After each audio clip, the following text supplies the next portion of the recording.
Martial లా ప్రకటించి అవిశ్వాసం ఎదుర్కొన్న దక్షిణ కొరియా అధ్యక్షుడు యూన్ సుక్ యోల్ ను ఆ దేశ రాజ్యాంగ న్యాయస్థానం పదవి భ్రష్టుణ్ణి చేసింది.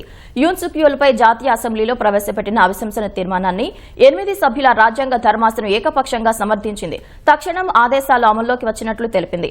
60 రోజుల్లో అధ్యక్ష ఎన్నికలు నిర్వహించాలని ఆదేశించింది.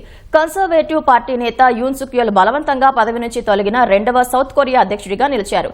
దేశ చరిత్రలో జాతీయ అసెంబ్లీ ద్వారా అవిశ్వాసన ఎదుర్కొన్న 3వ అధ్యక్షుడిగా యూన్ నిలిచారు.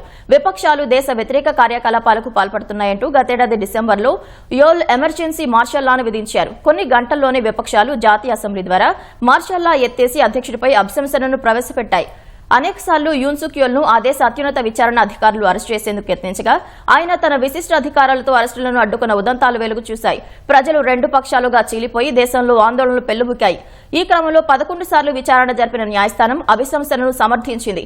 యూన్ ను పదవి నుంచి తొలగించిన నేపథ్యంలో ప్రజలు సంయమనం పాటించాలని, శాంతి భద్రతల కోసం అవసరమైన అన్ని చర్యలు తీసుకుంటామని దేశ ప్రధాని హాన్ డాక్ సూ ప్రకటించారు.